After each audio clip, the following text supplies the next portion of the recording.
The Nick Scott Effect. The Nick Scott Effect. Everywhere podcasts are found.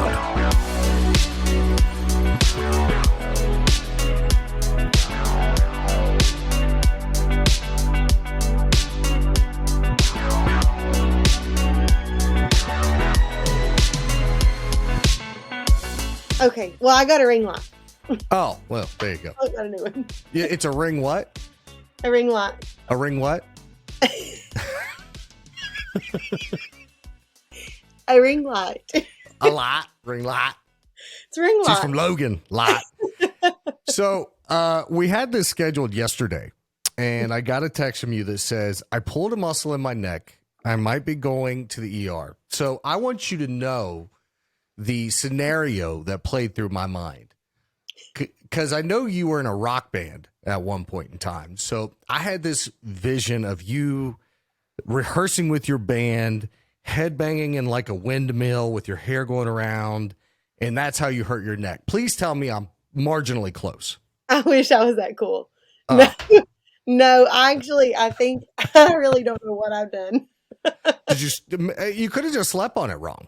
Well, possibly. It's like, it's the whole thing, and it's all the way down, and it's super, even today, like, I've had ibuprofen to try to, it's bothering me. Here, I'll use one of you Logan folks' words. Listen, when you hit 40, it's all downhill from there. Everything hurts. I wake up in the morning now, things pop that used to never pop before. Oh, yeah. Just get ready for it. Well, thank you. Well, I'm glad you're feeling better, and I'm glad you're here. Thank you. I am too. So we'll let the listeners know it on this. We did record this once before, and I had some technical issues on my end that I've since fixed, thankfully. We put some new, as this has grown, I've had to buy equipment. You know how that goes, as things pop off. And I own full production and lights now. I did not start that way. No, yeah. So anyways, we added to our network here, and apparently my system here in the studio did not like my new networking stuff. So we figured it out. Here we are. Thank you for doing this a second time. I'm so grateful. No worries at all. The one thing I wanted to talk about right off the bat is Regatta. You are opening for Jody Messina. I am so very excited. Yes, I'll be on the stage before her. And, she's like all those, Faith Hill, Shania Twain, I grew up listening to all that type of music. So for the opportunity to share the stage with someone like that is just a dream come true. I'm so very excited. Now, I hope you get to meet her. I'm sure there's a little bit of a fangirl in there that would like to say hi. A big fangirl. I will be like, oh my gosh. Typically the way things go is that I'm not really classified as an opener on this particular date. It's, I just take the stage before Jody Messina. But typically, if you're on the same lineup ticket, you do get an opportunity to meet these people, and that's always super exciting. I know sure. Super exciting. I've had a few instances in my career, whether it be in broadcasting or in the DJ world, opening for them, got to meet some of my idols, and it's really kind of cool. You don't know what to expect. All of them, there's only been one that I was like, man, that dude's kind of a jerk, but everyone else has been super cool. So have you got to meet have you ever met like Dolly or any of your idols? I haven't met Dolly. I've met Heidi Newfield with Trick Pony. I've met Kix Brooks with Brooks and Dunn. Oh, cool. Yeah, Kix is really nice. I met him and his wife, and he was just super down to earth. You would never know he's accomplished all that he's accomplished just by talking to him, because it's just he's so humble. Eric Pasley and Tyler Farr, I've met all of them. They're very, very nice. Anybody that I've opened for or, played with or anything like that, shared the stage with, I've typically got to meet them. And they've all, in my experience, they've all been very, very nice. So I've not had any, horror stories or bad stories here on that end. So you got a lot of cool stuff coming up this summer that I think is going to tie in perfectly with not only your performance here in Charleston and Regatta, but nationwide. You got new music coming out. You just released a new single, or you're getting ready to release a new single, right? I am. I'm getting April the 7th. It drops. Yeah. And what's it called? Anywhere? Yep. How did I remember that? Yes. You got it.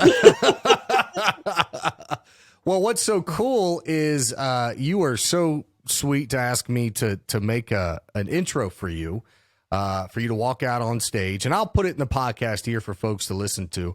But you sent me, I guess, an early master of it, and I got to listen to it. It's super, super cool. Very, you can hear. It's what I love about music. You can hear the emotion in the lyrics and in the song. So the song comes out, you said April 9th? April 7th. April 7th. So I've heard the song.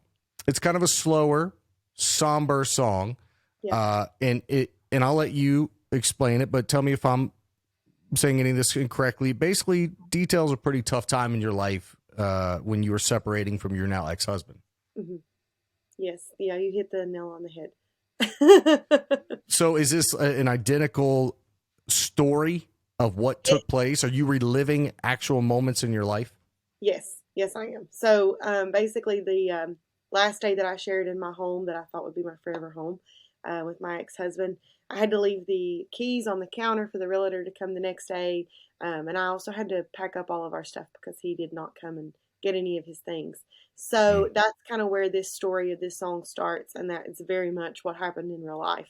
And then it just follows almost in chronological order, the events that came after that moment.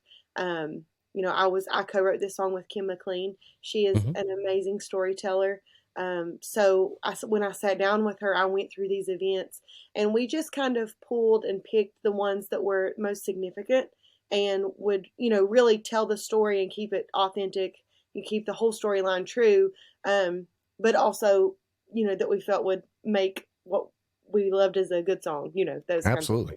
Yeah. So, it is all true 100%. And, yeah, you know, I got in the car and I drove and I didn't know where I was going. And I think we've all had those moments. So I wanted it to be, you know, relatable and also authentic. And I think that came across really well. How does it feel, you know, as a DJ and as a broadcaster? I do one show and I'm done, you know, the show's over. You're done. You move on. Or you're playing someone else's music, you know, as a DJ. But for you, every time you sing that song, every time you give an interview, you're going to have to kind of relive that over and over again. Is that tough? How do you deal with that? I think as an artist, you kind of know that going in that you're going to have to do that. I actually had a co-writer tell me one time we were writing a song and it was about something sad and specific and true. And he said, "Are you sure you want to relive this every night on stage?" And that's the first time that I really put thought into, you know, when I perform these songs, and even if I don't write them, if they're, you know, if they're written by someone else, I still try to perform them in the way that I feel like they were written to be performed. Like I try to embody that emotion that went into those lyrics. So with my own, I actually really do have to tap back into an experience that I had that from my past. And, you know, I'd be lying if I said that it wasn't difficult sometimes, you know. And I think it would be even more difficult for you because you're getting ready to shoot a music video for that song. I am. And, you know, and that the music video is extremely true to the events. So it will be me physically reenacting what happened. Now, I've not embarked that journey yet. I will let you know after how that was. I can't imagine that it'd be easy, but here's the thing. If you're trying to capture that moment in time with the storytelling of a music video, I can only imagine that seeing maybe the, how do I word this, the pureness of that emotion on you during the recording of that music video only adds to the realism and maybe the emotion and the passion of that song. Does that make sense? Yes, absolutely. And that's, you know, and that's what I hope. I am hoping that it does that. I'm going to be as real and raw in the music video as I was writing the lyrics. Because, you know, for me, it's not so much about how this makes me feel or if I'm going to, you know, have to tap back into an emotion, but I want to make sure that I'm expressing it in its truest form. because of the connection that I wanted to have with everyone listening. So, yeah, that's what I go in with. That's my focus. And possible. You just did you record that, or have you recorded a full album at this point? I know we talked about this before. You're good. We've done an EP. So cool. I have 4 songs, ready to go, and those all 4 will be released this year. That's awesome. Yeah. So do you think it's funny? I was talking to Burke Allen, one of your managers, and it's crazy. The music industry now with artists aren't really going in and recording albums anymore. That's kind of a thing of the past. I mean, some of our folks are you're bigger artists. I think you're big legendary, Metallicas and so forth that have been around forever. I mean, you kind of expect them to make a full album. But a lot of newer aspiring artists, ones that are shooting up right now, kind of like you, the need for a full 12-song album isn't like it was in 1990. You know what I mean? Right. I do hope, and that is the goal on my end. Actually, I don't even know that I've put this out anywhere, but hold on. Are we getting an exclusive? We do fully intend to do an album. Yes. I have enough songs. And I hope the Nick Scott Effect is one of the very first media outlets you go to announce that album. I'm not twisting your arm or anything. I'm just saying. No, already. You knew before you asked. No, I'm really excited. I want, I am from the time and era of when albums were very much a thing, and you waited in line for the CD to come out so that you could hear all the songs and the storyline that surrounded how they were in order and all this. And absolutely, so I'm a huge fan of that process. And I do realize that it's a singles world, and all the digital distribution and all that. But I fully intend to put at least a 12-song album out, and even more so, I want it to be a concept album. That's incredible. Do me a favor though. I love Anywhere, and I love emo songs, emotional songs, right? Yeah. Country rock, whatever the case. But I also love, and maybe it's the DJ in me, the party rocker, seeing people move and jump and go. Absolutely. Like a fast-paced, fiddle going, banjo ripping country song. So you got to record I'm talking Rocky Top, play me some Mount Music, Alabama, just getting it country jam. Can you do that? You're going to love a couple songs that I have on there then.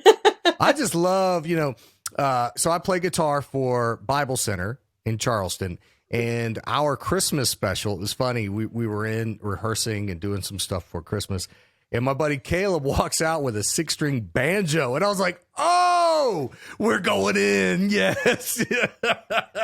I love it. I grew up on some bluegrass. So, I really do try to, at times, keep a little bit of that in the back of my mind. Like when I'm writing a song, I'll think, I want to leave space to where if we want to add a banjo. Absolutely. We want to add some chicken picking in there. So actually, I bought a pedal for my board just so I could do some chicken picking. I don't have a telly. I need to buy me a Telecaster for some chicken picking. Yes. Did I ever show you my guitar? No. So let me tell you a story of this. I've showed it in the podcast a couple of times. I got to find a good name for it. I think I'm going to let my daughter name it. But so I played guitar. I started playing drums when I was about 12 from my dad's church. My dad's a minister. And then a guy came to play acoustic guitar when I was 14. I thought, oh, that's the coolest crap I've ever seen. So he taught me how to play a G, a D, and an E. That was the first 3 chords I ever learned. And then when I was about 15, a friend of mine showed me who Metallica was. Ooh.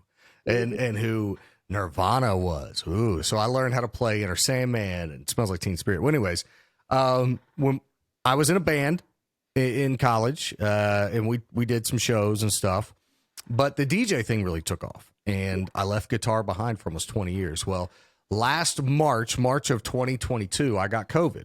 And I only had a bad headache. I didn't have it bad, thankfully, but I couldn't go anywhere. I wasn't allowed to go to work. I wasn't allowed to do anything. And you think a week off from doing nothing's great, right? Most of us are like, heck yeah, give me a full week to sit on my tail and do nothing. I would go nuts. Well, Monday, Tuesday was great. But by Tuesday, I think I found the end of Call of Duty. If there's an end of Call of Duty, I found it. Okay. And I was bored out of my mind. So I'm sitting here on Wednesday and I'm like, you know what? And I don't even know why I got the wild hair. I was like, I'm going to go buy me a guitar. So I just bought like a cheap $200 little acoustic. Mm-hmm. And I just it was like 20 years later, I fell back in love with it. And that's a beautiful story, Nick. I didn't know you played guitar like that. Oh, like, yeah. I knew you had taken space and all that. Oh, yeah. And so I started going back to church and kind of got my life back in line with the Lord and everything. And the folks at church knew who I was as Nick Scott, you know. And so they started asking me to be a part of different things. Well, I love to jump in and do stuff. So I'm like, hey, you want me to do that? You want me to do that? You want me to do that? And next thing you know, I'm on the worship team playing guitar. I actually played this morning. That's why I'm in a nice button-up shirt, as I just came off the Jesus stage not too long ago.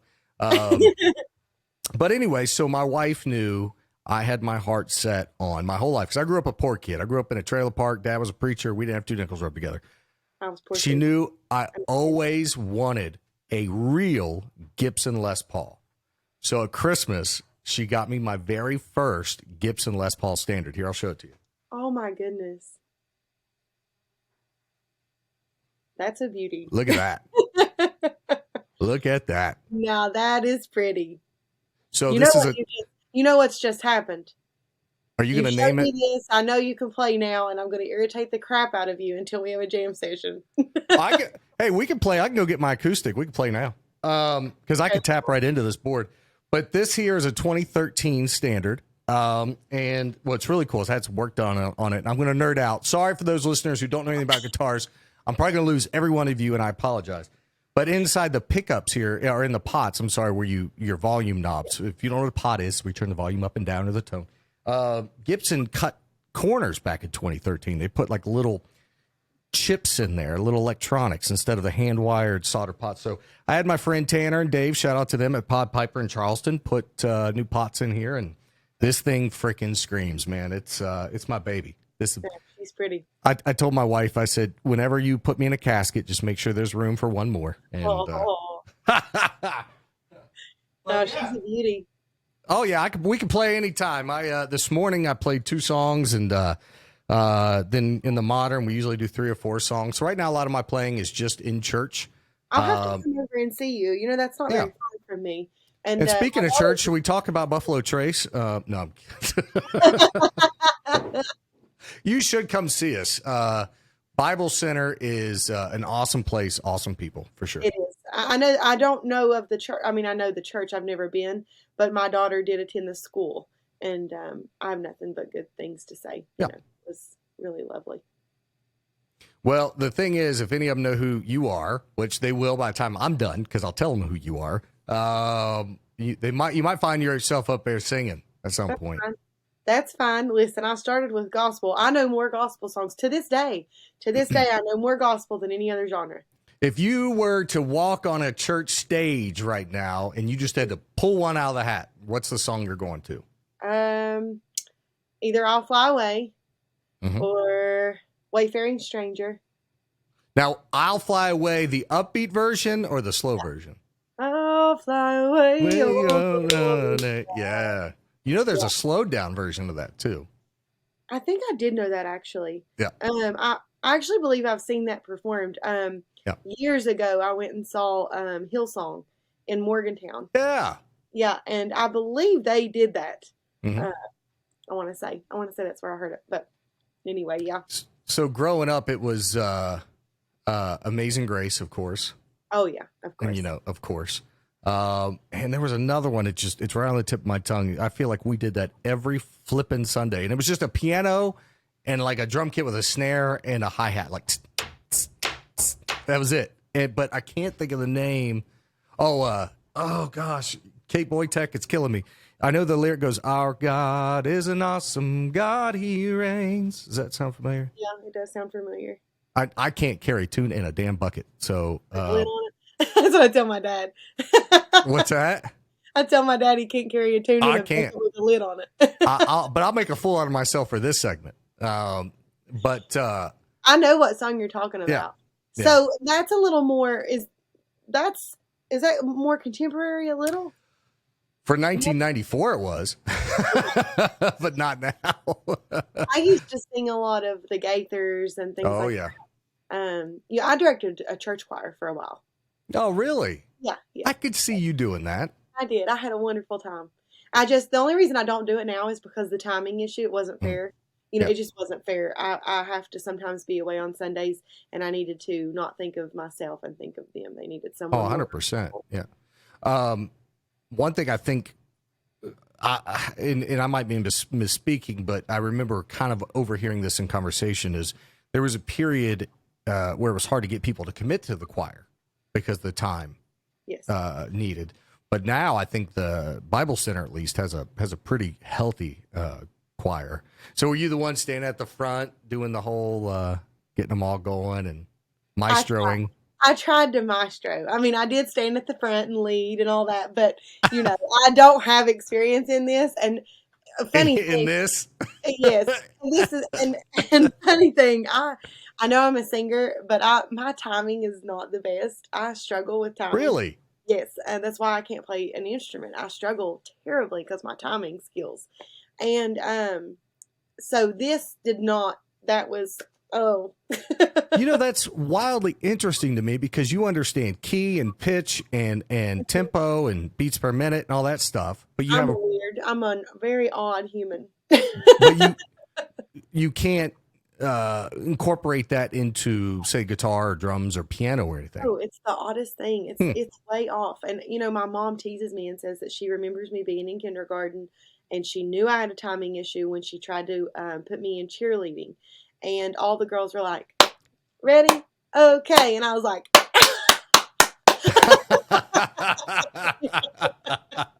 She said she thought, this might be an issue, and she was right, and it has been an issue ever since. Well, I think I got I was blessed in learning the drums first at a young age, and understanding tempo, and understanding timing and so forth. And it wasn't until I was playing guitar in a rock band that I understood key and bridge and refrain and tag and all these terms. Some folks probably have no idea what I'm talking about. So knowing that your timing, you struggle with that when you sit down with pen and paper to write. Do you have like a tempo in your mind on how the words should be sung, or? Kind of. Typically it just flows. Yeah. I don't really think about those things when I write. Sure. Normally I'm just lost in some sort of whatever emotion has led me into the songwriting process for the day, and then I just lose myself in it completely, and then I kind of go from there. Sometimes I write without a melody, which is very difficult, and then I put a melody to it later. And then sometimes I get the melody first, and then I'll write the lyrics to that. That makes sense. Yeah, kind of that way. And it's much easier for me to write, obviously, and I'm sure everyone would say this, with a guitar player. If I have a guitar player with me and they already kind of have something, I can write pretty easily. So what we used to do in my day, I remember sitting down and our singer, even me, I'd write stuff down. But if I was going through something, now we were a metal band, like we're talking 2001, 2003, a lot of, I would say, influence from Metallica, Creed at that point, because Creed was the biggest band on the planet at that time. Arms wide open. I love how you go like this when you do. You have to. Yeah. You don't sing Creed with an accent, you're singing it wrong. But I just remember when I would write lyrics down, it would be in a moment in time when I was like going through something. You know what I mean? There was never a melody in my head. There was never a riff or a chord structure or anything like that. It was just like, writing these words down of what I was feeling. And then we would take them and go, okay, is this a verse, or can we make a chorus or a hook out of this or whatever? Is that kind of what you do a little bit? Yeah, very, very similar. I just kind of roll with it that way. A lot of times I'll get the chorus first and then write from there. I try to not get stuck on a title until I have a lot of the song formed.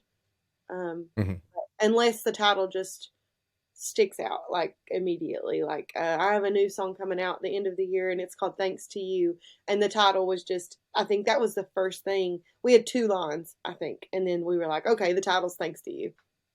Like we knew it immediately. do you feel like, I don't think if we want to go back to, spirituality or religion, that I don't believe the Lord has us go through certain things that are against, what's biblical. You were speaking of divorce. Obviously that's not necessarily biblical, but big but. Do you feel like the Lord uses those challenges in our lives to open doors? Because look at your career right now and your songwriting. And I think from that experience. yes, I think that we're given lessons, and what we do with those lessons says more about who we are morally and our character and everything like that.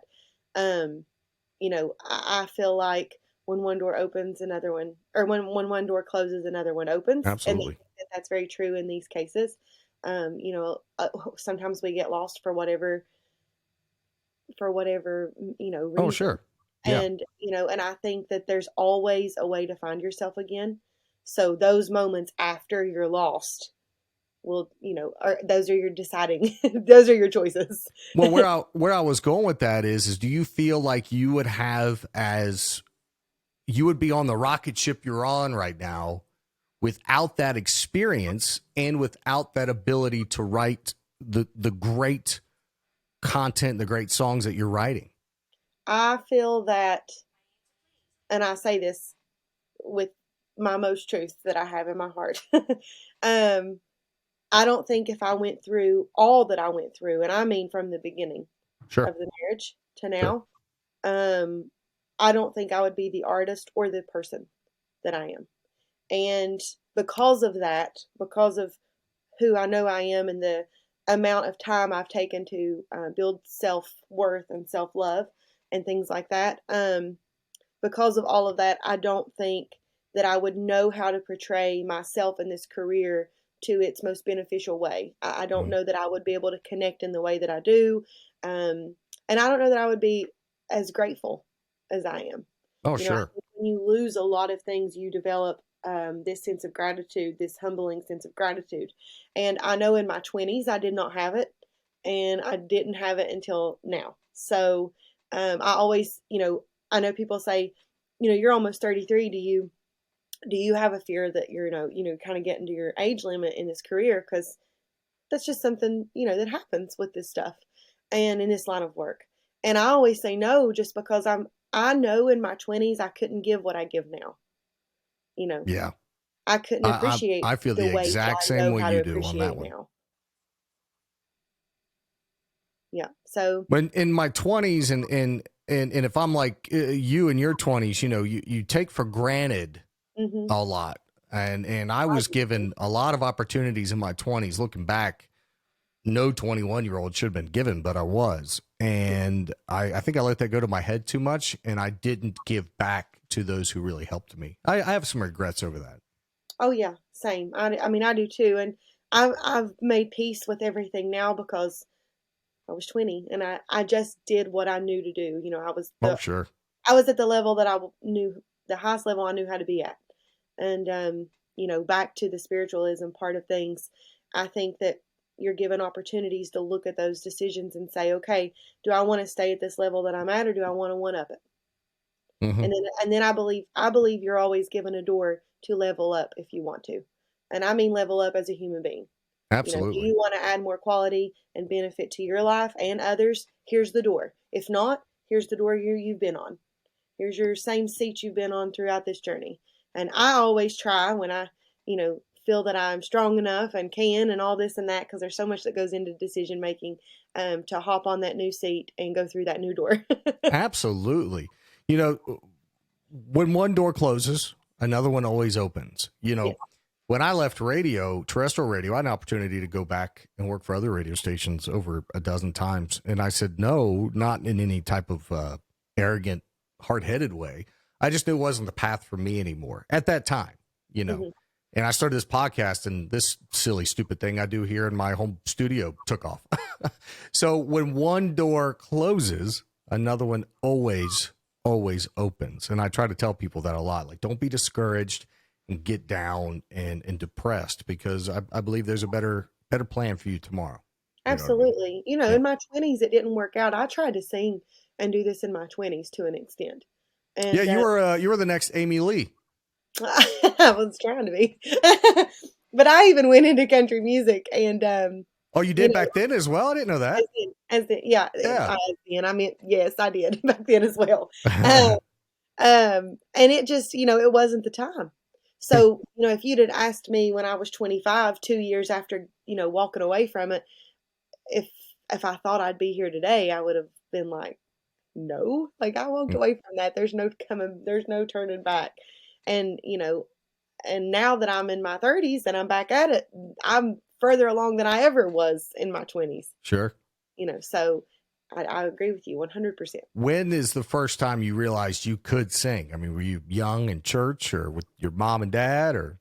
I don't really know that I ever had a moment of and I know people may not think I'm telling the truth, but I am being honest. I don't ever really remember a moment where I was like, okay, I sound good.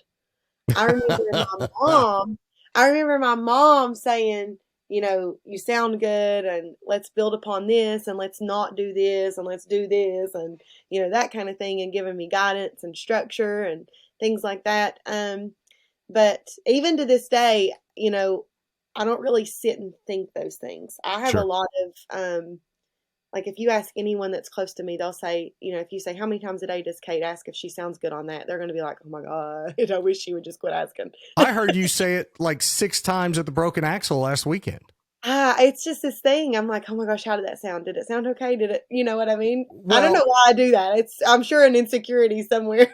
to be fair, I think anyone who is an artist or a creative person is like that because and I don't know why I'm drawing this instantly, but this morning, when I got off playing our early service at 9:30, it was me and another acoustic player.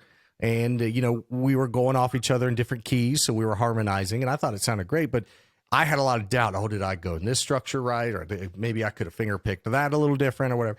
So I remember going straight to our audio engineer, a guy running the board at the front, be like, did I sound okay? Did that sound okay? Did I suck? So to just maybe give you a little bit of courage, we all do it. I think we all do it to some extent. You know what I mean? I think it has something to do with too that I know for me, I know that a part of the reason that I do that is because I care. I really do care, what's coming across for the audience and everyone listening. I really want it to be the best that it can be. I want to give the best I can give. Sure. So I feel like that's probably on a subconscious level of why I really, triple, quadruple check with everyone around me on how I sounded. And I think that's true probably for most artists. It's not really anything to do internally. It's more of we want to make sure the audience got 100% of what they came for. This episode of the podcast is sponsored by the Appalachian Outpost. So all the craze, especially around West Virginia, Kentucky, Southern Ohio, Pennsylvania, is the off-road industry. You might see the Razors going down the road, the side-by-sides, guys with big jacked-up Jeeps. That's kind of the craze right now. So down in southern West Virginia, near Logan, West Virginia, the Appalachian Outpost came on the scene to serve that industry, the boom of off-roading. There's a Hatfield-McCoy trailhead right there at the resort. So you could haul your side-by-side, your rock crawler, your four-wheeler, whatever, down to the Appalachian Outpost. They have cabins that are gorgeous that you stay in. You can go ride, and then when you come back in the evening, the Broken Axle is right there on site where you can grab a drink with some friends and some really good food. So your next outdoor excursion starts at AppalachianOutpost.com. That's AppalachianOutpost.com. You can book right there, right now. So last weekend I had a show at the Broken Axle, and you were so gracious to come out. And even though the Barstool Rough and Rowdy Brawl hurt the show, they had 5,000 people in Williamson at a Rough and Rowdy Brawl, and I'm over. Yeah. Is that how many were there? I heard 3 to 5. They tried to pack in that field house down there. Yeah. Woo. Yeah. I'm super glad I was at the Broken Axle. So last year we did the Broken Axle show, and it was packed, and we had firemen telling folks no more could come in because we were at fire code. So we were excited to do it again this year, and I had 100 people, 75 people. I was like, oh. Well, If it makes you feel any better, I had a blast. Well, thank you. But I remember, so you and I, the first time we met, and I've shared this story on the podcast, that time where I DJ'd the Broken Axle last year, March of 2022, I'm playing, places packed out, lots of good high energy dance music, R&B, hip hop hits, 90s hits. And these girls kept wanting to hear Strawberry Wine. Now, if you know anything like you do about music and reading a crowd and amping a crowd up, what's the last thing you want to do? You don't want to kill the vibe in the crowd. So these girls kept wanting to hear Strawberry Wine. I'm like, no, and they kept coming up. So finally I thought, hell with it. Sure. And I might have had a little bit of this to that point, made the decision a little easier.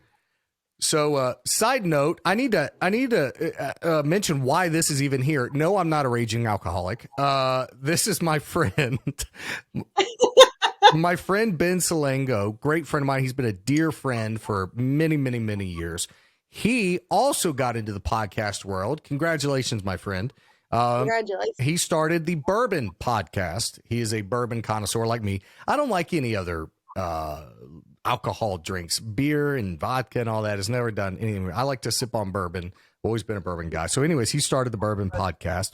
And I forget the exact story, Ben. If you listen to this, I'm sorry, brother. But I know he went to Buffalo Trace and tapped different barrels for a client or for a restaurant or something.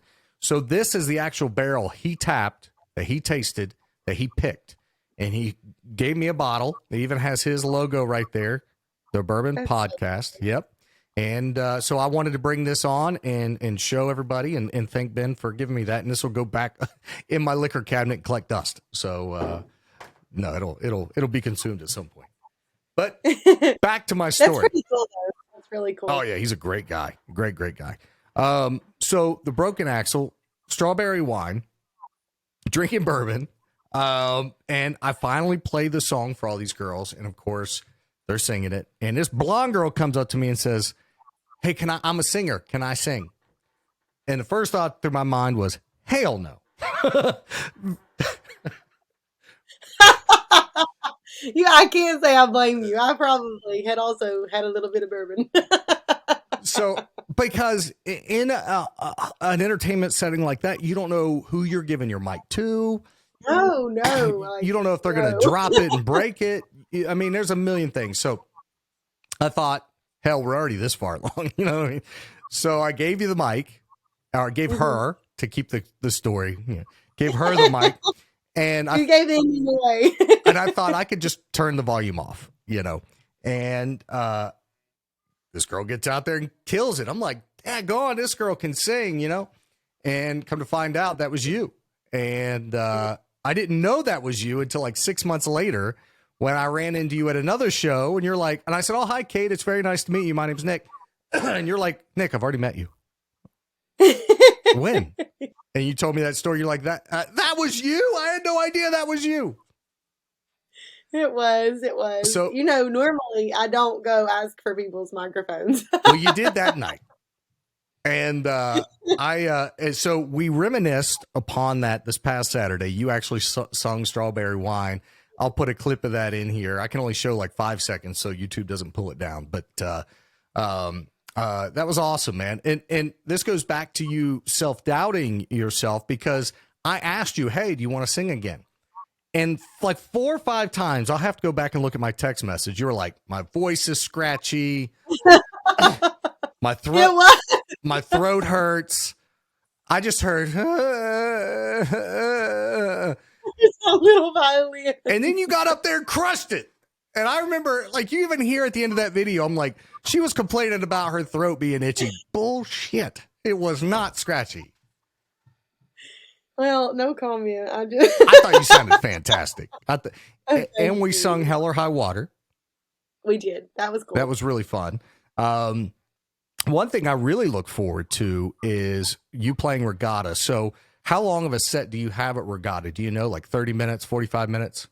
I actually don't know yet. And I'm sure that it's in my contract, and I just need to pull that out and check.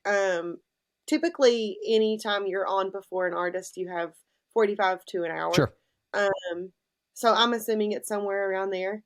But I would have to check. I think actually my time is to TBA at this time. So you do know the new hot thing for country artists to have a DJ on stage with them, right? Do you know that? I think you. That would be really cool. I think you knew that. I'm kidding. I'm purely kidding. I have no doubt you're going to slay. And if I'm in town, I'm definitely going to come. And I say if my wife has already mentioned all these trips. Excuse me, man. We might do this summer. My wife has to have ear surgery in June. So she had tubes in her ears when she was a baby. And when she outgrew them, around her eardrum is like a little hole. They just have to go in and skin graft. It's not a big deal. But okay, good. Okay. But, well, I'll be sending prayers her way regardless. Thank you. But she can't like swim, do any activity like that for about 2 months. So we're looking at maybe doing a few things that she can go and enjoy and have fun doing. Well, you can't go to a pool or something for 2 months. So, but if I'm here 4th of July weekend, I already told the crew we're going to go. Sorry, Joe D, but we're going to see Kate. Well, thank you. And let me know too. That way I can make sure that we, meet off stage and you can come over to like where I'm I'll have my people call your people. Yeah, I have your people. So as you start to plan for Regatta, I know what it's like for me. I know if I have a big show or something where I'm DJing, I'm cramming music. I'm sitting here building sets and playlists. I'm going over, is this going to work with this? I mean, it's almost a compulsive habit for me to just dump into my Serato decks here and plan that set. Have you already started to plan Regatta, or is that too far out? Oh no, it started. It started last week. So are you building a set list and like transitions between? Yes, all that good stuff. And, we don't do dancing on stage, but we still have to be semi-choreographed. I mean, we don't want to take away from the realness of our stage presence, but we still like to do a couple things to, be a little more entertaining than just standing up there and strumming. Sure.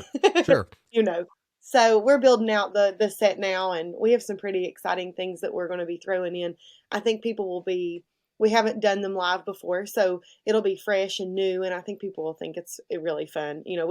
This whole set will be high energy. Yeah. Now, are you going to do any like live on the levees or anything else leading up to? No, I believe this year, since I think I'm not sure that I can do both. Okay. Actually. Yeah. But I do love the live on the levee, and I will be there supporting other artists. Oh, sure. And I encourage, everybody to go out. I know for me as an artist, that was probably one of the most exciting times, was to have that achievement and get to play that stage. Oh, sure. Especially being from West Virginia. So I do encourage everybody to get out and see those acts this year and just be very supportive, because for a local artist, I know that that's just a pivotal moment in a career. It's funny. Me and my buddy EJ Price, DJ EJ's my boy, my DJ brother here. We have been hard on the Live on the Levee committee, Live on the Levee people, if you're listening or watching to this, to allow us DJs have a spot at a Live on the Levee, not necessarily like a headliner, but just be a part of the conversation, because we bring the heat. We bring a unique aspect to music and to energy and crowd energy that I think is widely underutilized in our area. And and I'm not being hateful. I love everyone in the city of Charleston, but I think widely underutilized by folks in the city of Charleston. Well, I will say that, I know personally as a country music artist, your mind doesn't normally go to that. But when I had the experience of sharing the stage with you, along with the Davison Brothers in Little Texas, it really leveled up the show. I mean, leveled up the show. It brought, energy from the audience that typically wouldn't have been there, especially in transitioning acts. It filled all the empty space. So and it kept it fun. It kept it super fun. So as a country music artist, I say yes, yes, yes. Well, thank you so much. It's very sweet of you. And the first time I got to do that was years ago. It was for Florida Georgia Line, and that's cool. and they wanted some hype between whoever their opener was and them. And each town they were going to, they were finding different DJs. And I remember I had to answer all these questionnaires and I had to send in videos of me doing. They wanted guys who were actually like mixing and scratching, you know. And I remember the first time I did that, it was probably like 2012, whenever they really got big. And I remember thinking to myself, like, man, I could do this. Why are more people doing this, for one? And for two, I could definitely do this. And you're right. Every show that I've been a part of, it brings the energy level way up for the artists. It levels it up completely, and it keeps it there. It keeps it so sustained, because that's one of the things I think in country music, you know, because we do have those moments of the breakdown of where we, you know, do more of your traditional country songs or slower country songs. And that's really a good way when you hit those lower moments to come back up. Absolutely. I mean, it is. You switch off from, you know, I know in my longer sets, we do a couple acoustic songs. So while we're transitioning into that, you would come on and, you know, keep them built up and then build them back up out of that. Yeah. You know, seeing you do that last year was the first time I had seen it. And that's actually what prompted me to talk to you about my intro, was because I enjoyed what you brought so much to the performance. And I think all of us did. I know the Davison brothers did. You know, I didn't get a chance to speak with Little Texas about it, but I think it was a universal, like, this was a really good idea to have him here. Those guys. I think you could feel that from the audience. So Donnie is supposed to come on my podcast here in the next couple of weeks. Donnie Davison from the Davison brothers. I'm trying to get on his schedule. And then the guys from Little Texas, great. 2 or 3 of them added me on Facebook. I remember that Monday going to my phone. I had these requests and I was like, who is this guy? And I was like, oh, that's the bassist from Little Texas. They were really cool. Those guys were awesome. They're really nice. Wonderful. I don't know them, but I do know the Davison brothers, and you know, you'd be hard pressed to find better people. Those Chris and Donnie are wonderful people. Did you get to come down to Craig Morgan? No, I did not. I had a show somewhere else, but I loved Craig Morgan for a really long time, so I'm sure I would have been fangirling up front, and you know, somebody had been like, "You're embarrassing yourself, Kate." Step to the side. So you got the new music coming out on April 7th, and you talked about the other 4 songs. When will those be released, and where do we find your music? So all of my music is available on all streaming platforms. You know, digital world, you can find it anywhere. Yep. So, you know, and some local radio stations, you know, we are picking up the song. I know Hell or High Water has some really good radio play. We haven't pitched anywhere just yet. I'm sorry, they haven't played anywhere just yet because it's not out. But you will be able to find it on your local radio stations, and you can call and request, of course, and things like that. But, you know, we're on a pre-save campaign right now, which is a digital campaign. So if you guys go to my website and go to my social media handles, they're at Kate Boytek, Boytek, and pre-save that for me. I know that that's asked a lot, and a lot of people are like, why do we need to pre-save? We'll just stream it when it comes out. Guys, it helps us tremendously. When you take the time to pre-save that song and tell your friends to pre-save that song, I don't know exactly what it does because, again, I'm not tech savvy, and the digital world is beyond my, you know, I don't understand how all that works, but it really does matter, and it helps me out. So, you know, if you take the time to pre-save, I'm actually doing a thing right now, Nick. If you pre-save the song and you screenshot that you pre-saved it and share it to your social media, you go into a drawing to win some free Kate Boytek merch. Whoa! I'll do that right now. You know, actually, send your boy a shirt. Do you have shirts? Yeah, I'll send you one. Well, I'll wear it in some podcast interviews. Yes. Yeah, absolutely. That's awesome. So I look forward to hearing the rest of the songs. I can edit this out, but could we debut anywhere here, or do we need to wait till the 7th? I just have to ask, but possibly. Well, I have to ask the team, but we probably could. Well, I have the files if we could. Yeah. So, well, Kate Boytek. Yeah, let me ask, and I will. I'm actually going to write that down real quick so I don't forget. Write that down. Right. You know, well, I'm always I've almost had you an hour. Before we get off here, it'd only take me a minute to hook it up, but I could maybe strum a little acoustic for you, and if you feel like singing it all, you can do that. Well, you can sing, and I can listen. How about that? Listen. Hold on. I hope this works. There's my baby right there. Oh, she's a beauty. Yeah, it's my Oh, I got to step back some. This is my Taylor 214 that I got to basically just play Jesus music on. And Excuse me. is that coming through? I have an Epiphone Masterbuilt that I look at sometimes. That you look at? Is that coming through? Can you hear that? It is. Let me turn it up just a little bit. I thought you were going to go in. I thought you were going to go into boom, boom, boom, boom, boom, boom, boom, boom, boom. There we go. I think that's better. You can hear that, right? All right. Oh, no. I need my capo.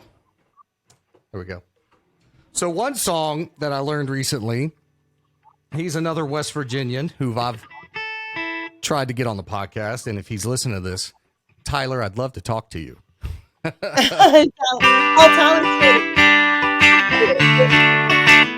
What's that? Is Tyler from Kentucky or West Virginia? Flatwoods, Kentucky, but he... I know he's circulated West Virginia enough to be an honorary West Virginian. Oh, gosh, yeah. I mean, there's videos and stuff of him going around Huntington and Charleston, basically making the rounds to get on. But I'll tell you another West Virginian you may consider reaching out to is Charles Wesley Godwin. Do you have his contact information?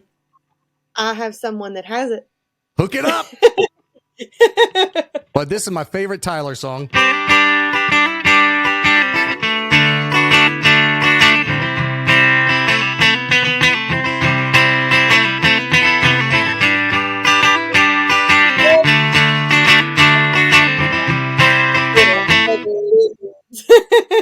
I love that song. Oh, he's brilliant. He's a brilliant lyricist. I mean, he just really is. And then my wife loves George Strait. Who doesn't love George Strait, right? Oh, gosh. So I surprised her one day. She got home, and I went up behind her, and I went, "Will you check yes or no?" She went, "What?" I went, Oh.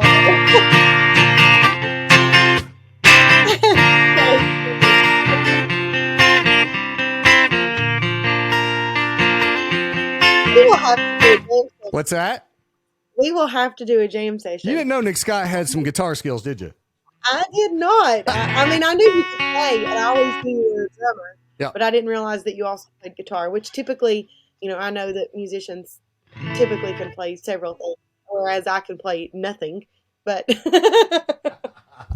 Well, you either get it all or you get none. you get nothing. So you can't sing it all for me? Because this song, What do you this song, one of my favorite artists in the world, and this song, Are you sure I know it? what's that? Are you sure I know it? Fire Away. Oh, yeah, I do know it.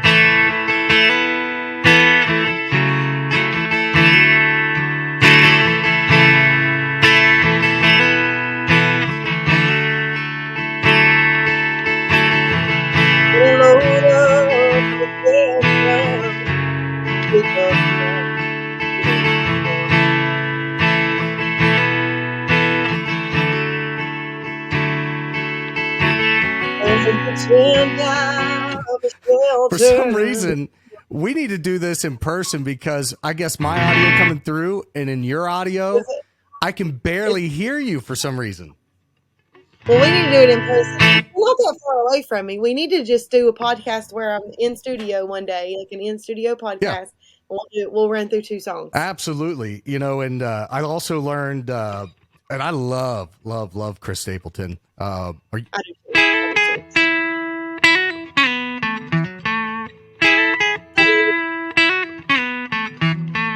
That one, and then I do that song live. what's that?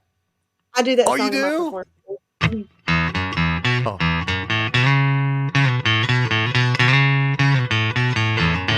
That's like anyways. Now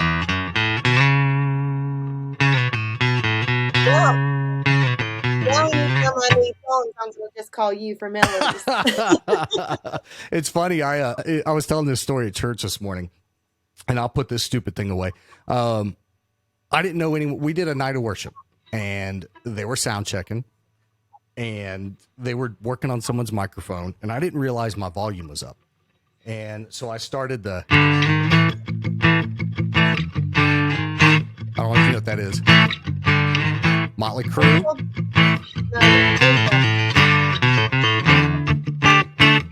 Kickstart My Heart, right?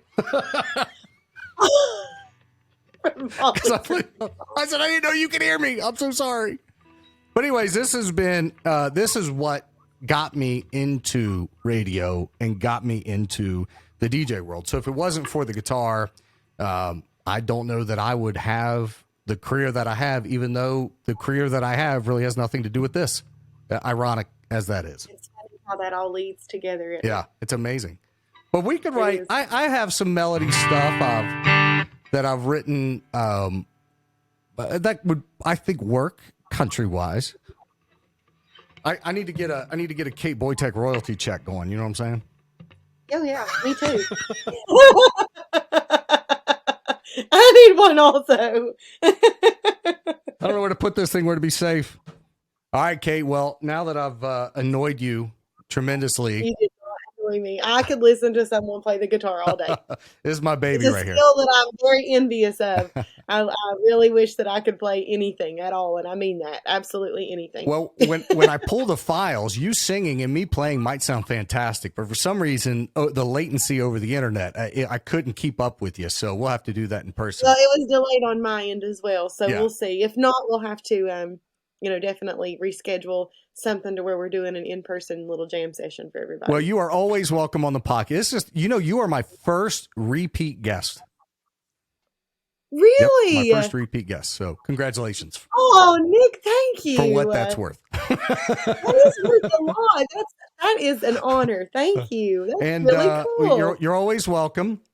Absolutely. You're always welcome. Good luck. I'm sure we'll talk between now and then, but good luck with Regatta and everything. And thank you for coming on here and talking with me.